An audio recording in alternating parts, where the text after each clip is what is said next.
To literally see you all this morning. This is our second live Zoom church service, and I know everybody will be patient and understanding if there are any odd glitches this morning.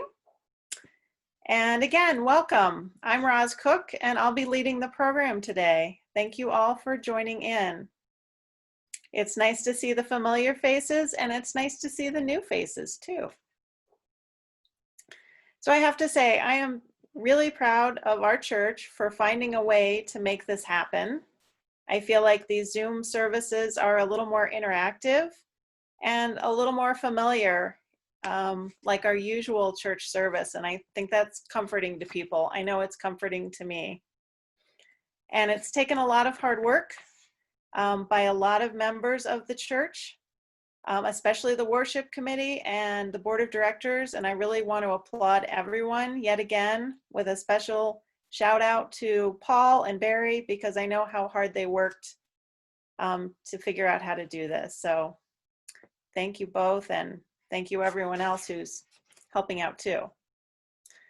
And I have to say, I find this to be sort of humbling proof that our congregation is really doing its best to live up to our principles and to support each other. And I feel like that's what we're doing, even though it's kind of in an unusual way. I think it's important for us to all be together on Sundays.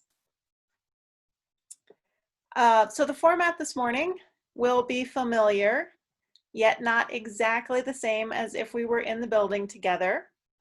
We will have music, but what we'll be missing is the hymns.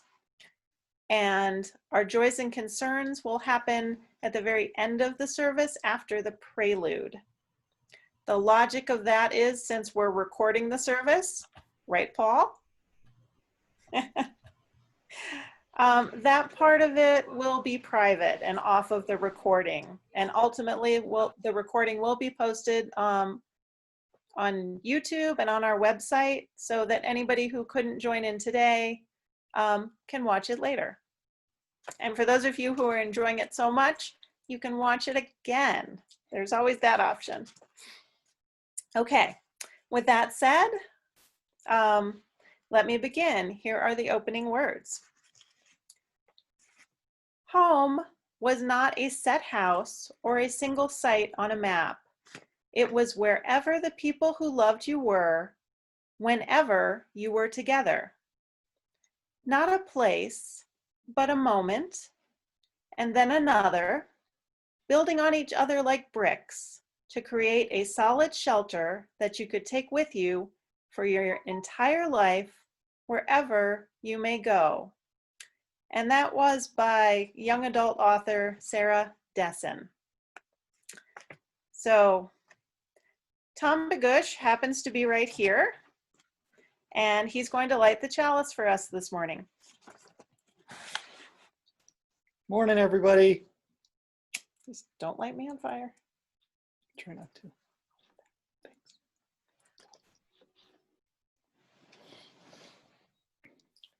A human being is a part of the whole called by us a universe, a part limited in time and space.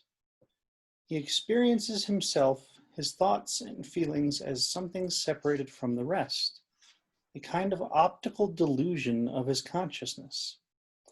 This delusion, excuse me. This delusion is kind of a prison for us, restricting us to our personal desires and to affection for a few persons nearest to us. Our task must be to free ourselves from this prison by widening our circle of compassion to embrace all living creatures and the whole of nature in its beauty. Albert Einstein. Thank you.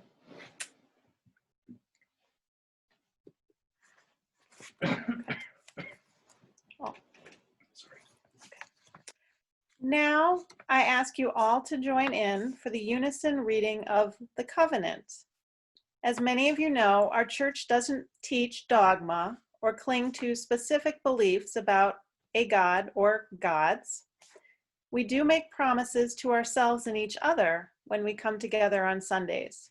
Our covenant will appear on the screen in a moment, and I ask you to join me in reading it out loud. So please feel free to unmute yourself if you like. Love is the doctrine of our congregation. Quest for truth is our holy right. Service is our prayer. To dwell together in peace, seek knowledge and freedom, to serve humankind, friendship. Thus do we commit.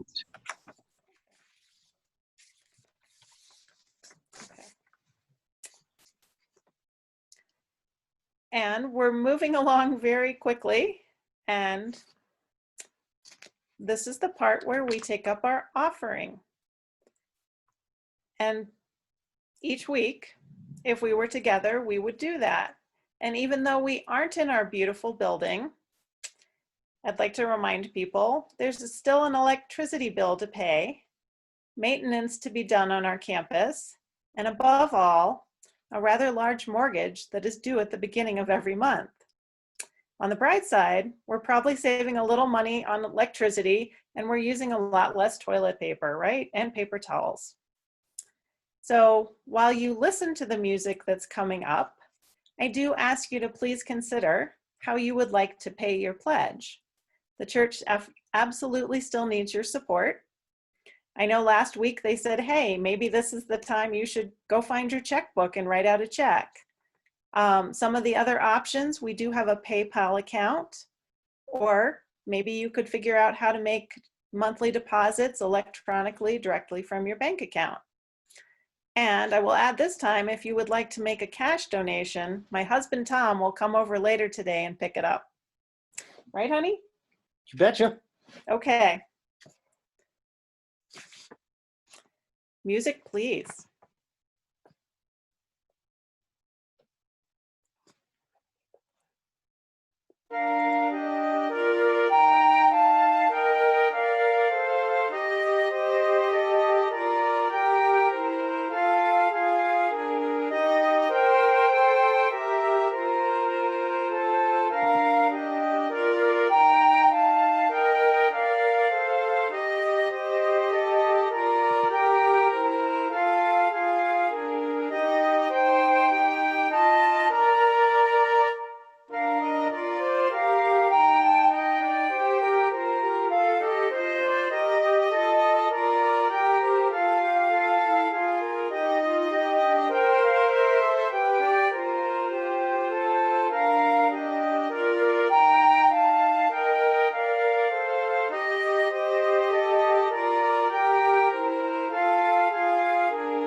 Oh.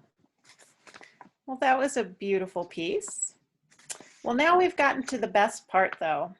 I would like to welcome back Reverend Darren, who is a member of our church and the leader of our CUPS program. Reverend Darren will be speaking about compassion today. Welcome, Darren. Well, thank you, everybody.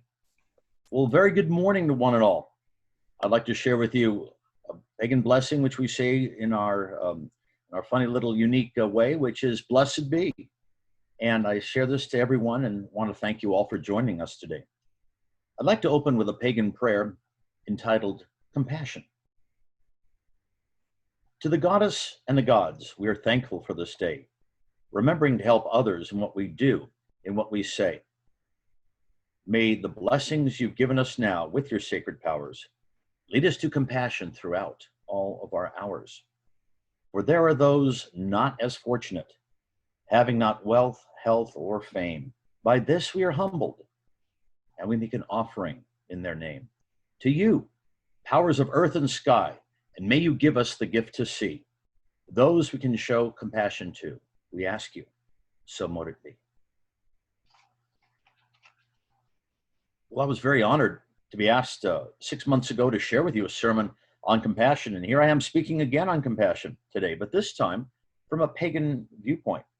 The first thing that came to mind was, who could I share that was a famous pagan and their view of compassion that everyone may be familiar with or could relate to? I thought of Martin of Tours, a 4th century soldier that served in a Roman cavalry in Gaul, now modern day France. Born a pagan, he rose to the ranks of centurion. One day, he saw a man freezing in the dead of winter. Martin felt compassion for the freezing man and drew his sword and cut his cloak in two, giving it to the man. In fact, when I go out and buy tall votive candles at the store, I often still see Martin's picture on one of the candles. He's pictured as a Roman centurion on horseback, nimbus, that's the golden crown, around his head, cutting his cloak for a poor man below him. Considering compassion from a pagan viewpoint soon initially became a rather hard challenge for me. It was as if someone had asked me the question. I could just hear Paul saying, "Hey, Rev, what makes a pagan be compassionate?" I pondered this, wondering what to quote as guidelines a pagan may use when it comes to compassion, since most modern day pagans do not have a large set of written scriptures to follow, such as the New Testament, Old Testament, or the Ten Commandments. In fact, one may wonder as to what sacred text or ideals compel a pagan or follower of earth religions in the past or today to be directed to compassion. How do pagans think of compassion? What guides a pagan today to compassion? But before I elaborate on this, many people may not know that compassion was a concern for not just pagans today, but the ancient pagans also, such as the Greeks, Egyptians, and Norse, among others. They had texts of philosophy and religion delving into the concept of the subject. In 1400 BCE, that's before the Common Era, in ancient Egypt lived Rekhmira, who was the advisor or vizier to two pharaohs.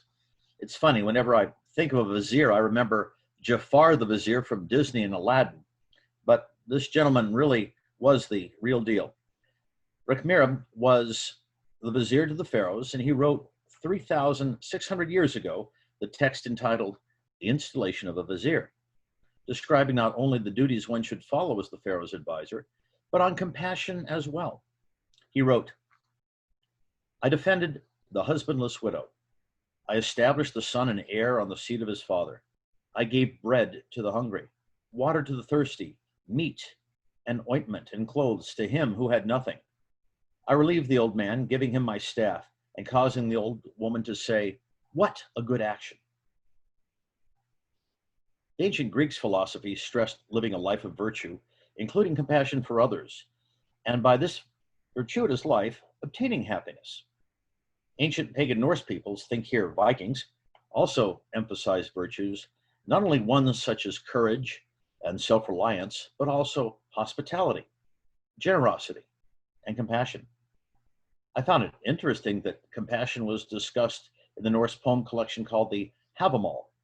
In its many verses is not only advice on how to live a good life, but the importance of songs to others, and they involve compassion. These are verses 146 to 147. "I know the songs that no Jarl's wife knows, or anyone's son. The first song is called Help, and it will help you with disputes and griefs and absolutely all sorrows. I know a second song, which the sons of men need, those who want to live as physicians. If we should sing these songs loud and proud, if we could, I share this, that we need all the physicians we can at the moment." Denise Cush, professor of education and religion at Bath University in England, wrote an article entitled "Contemporary Pagans in the United Kingdom" about the role of nature and the sacred text for pagans. She stated, "Sociologists such as Max Weber spoke of the disenchantment of the world brought about by modernity, science, and industrialization. Paganism seeks to rechant the world and restore the sense of awe, wonder, and magic. This may sound romantic, and much paganism in modern day times is definitely influenced by Romanticism. But this deep emotional connection with nature is a resource for environmental activism and pagans have been at the forefront of many protests and campaigns expressing compassion for nature. Many pagans are vegetarian or vegan to avoid harming animals or exploiting them in any way, whereas others think eating meat is natural, but that we should be fully aware and thankful for the life that has been sacrificed to give us nourishment. When the modern day neo-pagan movement started back in the 1950s, spearheaded by people like Gerald Gardner and Raymond Buckland in England, and Joe Wilson here in the United States, there were originally no specific written guidelines to follow, speaking specifically on compassion. Many pagans in the middle years of the last century were recreating a new faith based on what they could divine by reaching out to the Earth Mother Goddess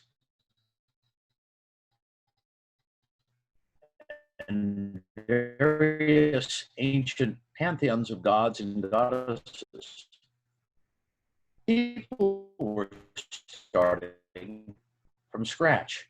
And this included looking at compassion, Druids, and others of the modern day earth-based religions that rebelled against the established religions of the day because of what they considered to be, to paraphrase one pagan, as what they felt were narrow-minded views of many mainstream religions of that era against people with alternate lifestyles or a different race or gender and limited income status. Because of this, modern-day pagans created their own writings stressing an idea of acceptance of all and a system where the individual is responsible for their own actions. This also involved compassion, especially towards the earth, and viewing the earth as a living entity. This directed the early efforts of these early modern-day pagans. The belief of what we can do to help the Mother Earth flowed over into the concept of a new idea that one should not take advantage of the earth for one's own personal gain, but to work in harmony with nature, helping it. From this sprang the ecology movement and the compassionate idea that one should defend and help the Earth Mother, not abuse her. This was in fact contrary and almost revolutionary for many outside the pagan community of the day, who saw the earth, and you can substitute who saw people too as a source to be exploited, as something that would not only be exploited, but they could do with it whatever they wanted because whoever they were in charge. Compassion from a pagan viewpoint is manifold and open to personal interpretation, but one primary guiding focus is a universal philosophical religious group of concerns that could possibly be summarized as, are my actions and thoughts helping the Earth Mother and others around me or causing harm? Some of you may be familiar with this as the famous Wiccan Rede, first recorded in 1964 by the English witch Doreen Valiente, that goes like this: 8 words the Wiccan Rede fulfill, and it harm none, do what ye will. By the way, I always wondered, what is a rede? Well, the word rede in this case is an archaic word for advice, so this can be best thought of as Wiccan advice for pagans. So where does compassion fit in? You have to be compassionate first to yourself. By being compassionate, you search for the meaning as best you understand it, what could cause harm, and avoid it. The reverse is also true. If you see harm or do harm, you need to remove it as best you can, if within your power, especially something that is harming yourself, others, and especially the Earth Mother. This viewpoint is a universal application of the idea of pagan compassionism. The view of modern day pagan compassion takes many forms. In fact, I myself was involved with being directed towards a small little weed when I was 10 years old. It was actually, I thought, a nice big plant. It was growing out in the middle of a field. It was all by itself back behind my backyard. Well, it was very dry, and I felt very bad for the plant, and I felt very drawn to go ahead and help it. So I would walk all the way around to the back, all the way around the block in order to get to that field, bringing a watering can. For about a week straight, I watered that plant and watered as long as I could, and was very proud and directed to be able to do that, not realizing that I had been called to compassion in a very unique way. This made me think about other viewpoints, and I'd like to share these with you. Compassion from the pagan view is shared acceptance of others. In fact, this started back during the early days of neo-paganism, which Rosemary recalled when asked about her view of compassion from a pagan viewpoint, shared with me that witches are very receiving of others. One is accepted to the gathering or ritual circle, even if they were of a different color, had an alternative lifestyle not approved of at that time by the mainstream public, had little money or no regular place to stay, were married to or were the product of a mixed marriage, or were members of the counterculture back in the day. People with widely different views of faith and belief in multiple gods and goddesses, spirits, fairies, and elemental energies were accepted. In addition, there was compassion towards equality. The services were held in a circle, and women, not just men, were the celebrants. This was very unusual for that time. Most witches continue today with non-judgmental approach towards others. In fact, what attracted me personally to, as a pagan back in 1995, to the Modesto in California Unitarian Universalist Church and its Cups chapter was the compassionate nature of the church and its members. Unitarian Universalist churches are one of the only churches where a witch or a druid or somebody of the earth religions or who worships a pantheon of gods and goddesses is accepted and made to feel welcome. Compassionate view towards nature and the earth. Many pagans feel the energies of the earth as a living entity and her divine spirit, and are involved in ecological endeavors such as clearing sections of highways of garbage, volunteering to care for animals, starting and managing public gardens, purchasing land for nature sanctuaries, working as volunteers during ecological disasters, among other activities. There is the pagan compassionate view towards the displaced. Many pagans are very understanding of those who feel, quote, displaced, as it were, unquote, by many various circumstances. I have personally known pagans sharing with me experiences of companies they work for firing them after finding out about their pagan religious beliefs, and even family members that wanted them out and away from the rest of the family because of those beliefs. Another example are those who find out they didn't really convert to paganism, but were, after reflection, born pagan. This revelation may have taken them many painful years of soul searching and spiritual seeking to find this out, and is a concept of which pagans share with them their compassion, as many have been there in that same situation. There is a pagan view of compassion in the worship circle or ceremony. It is common for groups of pagans to worship in a circle, as I mentioned earlier, emphasizing equality for all. And in the pre-COVID days, each person would enter the circle and was greeted with a hug before entering. A view of compassion for those needing healing is important. One shared practice for pagan circles is the group raising healing energy, and each person in the circle personally shares, if they want, where they would like that energy to go to, a specific person or for all those who need it. Quoting Wizard Joey, who's a pagan since the early 1960s, compassion is what a person gives us, what the universe is giving you, like receiving the wonderful thing out of the blue by the gods. Many pagans don't care if you don't have a car or even what certain lifestyle you may lead. Regarding compassion from the universe, I can expound personally, as I think all of you possibly could, as to things given us by the universe out of the blue, being jobless and suddenly getting a job offer, unknown money coming your way, unexpected promotion at work, finding something lost, relationships rekindled, something wonderful happening at the last minute. The list could go on and on. Pagans view this as compassion from the divine in action. And this idea is not, of course, unique among pagans. It's a viewpoint that is shared by many. Pagans also conceive compassion as being sent by the goddess and God. Compassion is not a hidden mystery, but lies within us to be developed and used. To access it, one can meditate upon the concept of compassion, and when we are relaxed and open, receive divine guidance as to how to better understand and implement compassion. I'd like to share with you the charge of the goddess related to compassion. This is one of the guidings of the modern neo-pagans, giving direction as to how to worship the Earth Mother and heed her advice and to use compassion. Here's a portion of the charge of the goddess. It goes, "Hear the words of the great mother, who of old was called by many names. I who am the beauty of the green earth and the bright lights in the starry skies, I who am the mystery of the universe, call upon your soul to arise and come unto me. For I am the soul of nature that gives light to the universe. From me all things proceed, and unto me they must return. Let there be beauty and light, power and compassion, honor and humility, mirth and reverence in my name."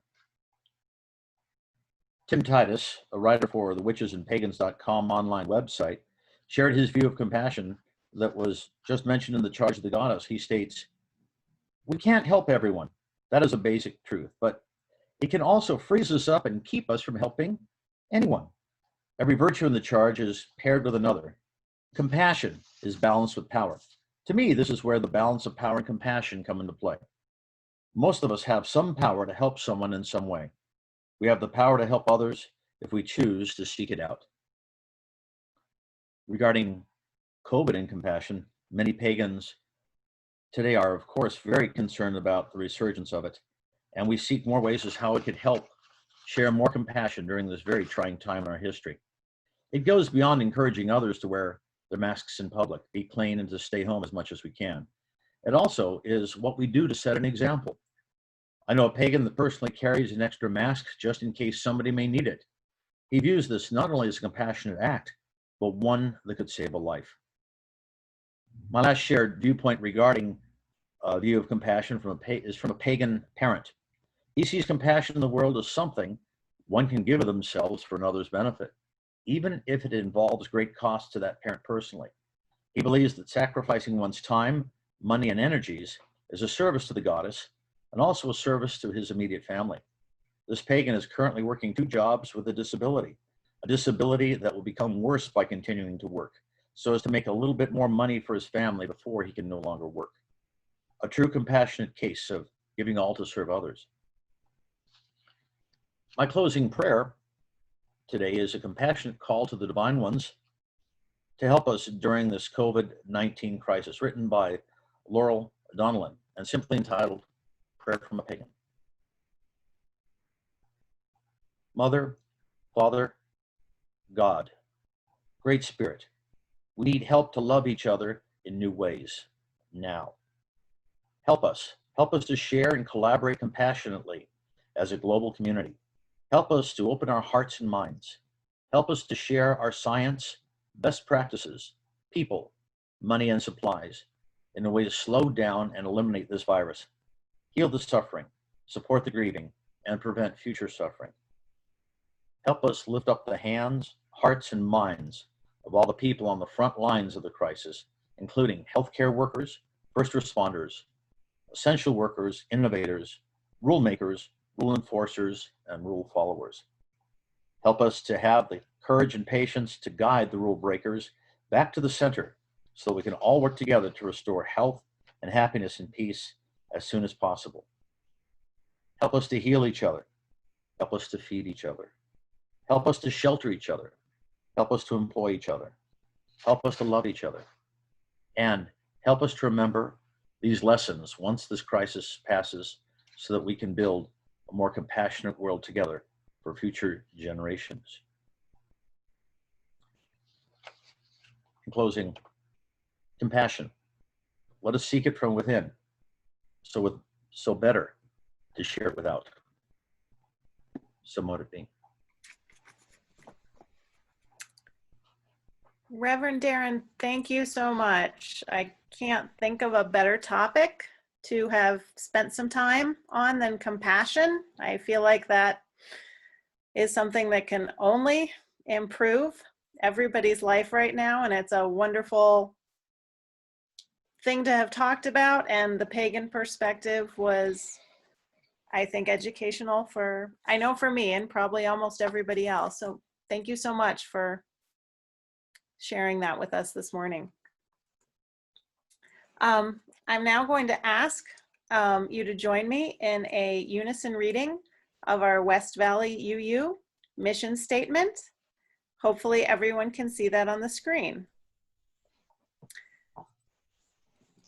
We agree to provide a safe place to celebrate Great diversity, diversity, draw inspiration for living better lives, foster social and environmental justice, and compassionately support each other in our spiritual searches.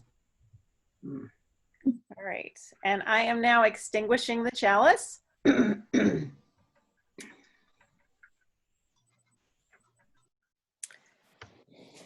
And here are our closing words. We extinguish this flame, but not the light of truth, the warmth of community, or the fire of commitment. These we carry in our hearts until we are together again. All right, so we will have the postlude